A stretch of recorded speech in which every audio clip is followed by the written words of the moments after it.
neste episódio vamos focar a nossa atenção num possível alojamento externo.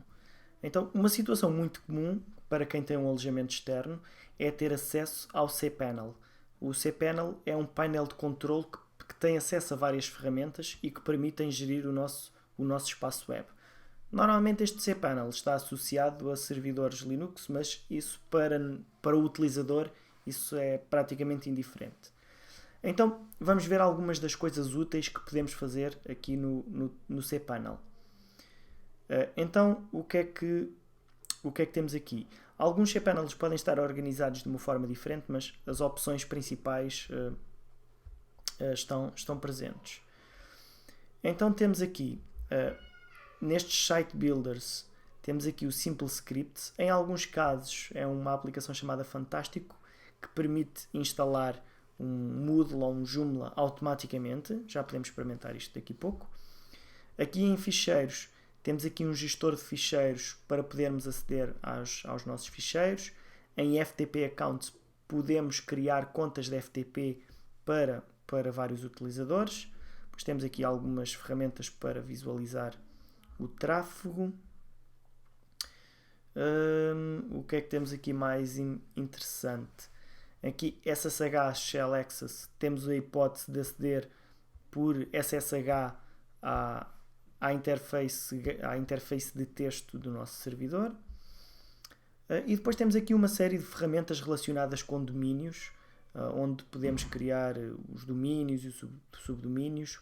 Podemos alterar aqui os dados do DNS. Portanto, temos aqui algumas opções e temos aqui também uma importante que tem a ver com as bases de dados MySQL. Portanto, aqui em MySQL Databases, vamos entrar aqui nesta. Nós criamos a nossa base de dados.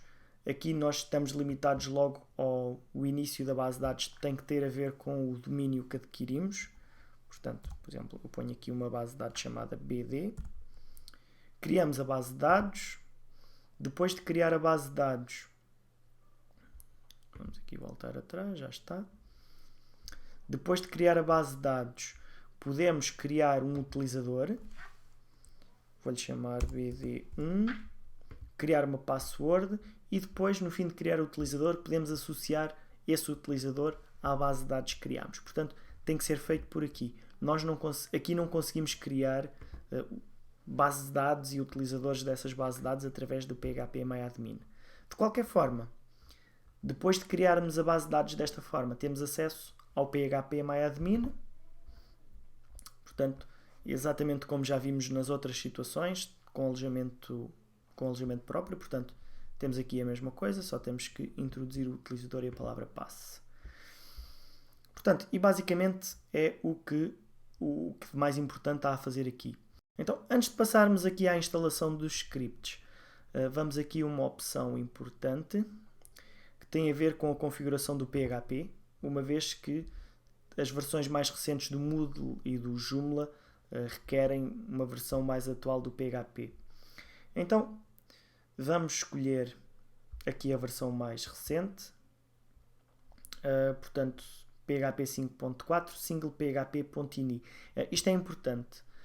Lembram-se do fecheiro php.ini que permitia definir o tamanho dos ficheiros. Portanto, assim existe um único ficheiro php.ini que nós precisamos configurar. Se não, teríamos que configurar pasta a pasta. Então, esta é a opção certa.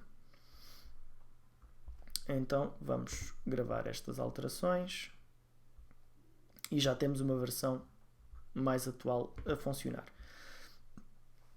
Então agora sim, vamos tentar instalar um script. Portanto, então esta ferramenta Simple Scripts então abriu. Temos aqui uma série de scripts que podemos instalar, entre eles o Moodle e o Joomla, mas outras coisas também, como por exemplo o WordPress, ou vamos ver o que é que há aqui mais conhecido.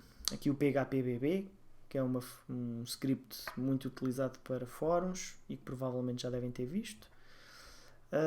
Então, vamos simplesmente instalar aqui o Moodle 2.3. Se se recordam, o Moodle que nós instalámos manualmente era o 2.4. Portanto, manualmente nós temos acesso a versões mais recentes do que usando este script automático.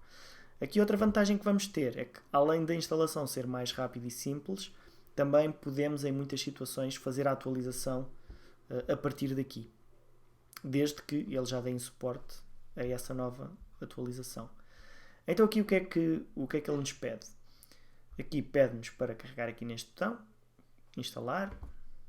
Então aqui nós dizemos em que pasta é que isto vai ficar instalado, portanto no nosso alojamento, vou chamar Moodle Test.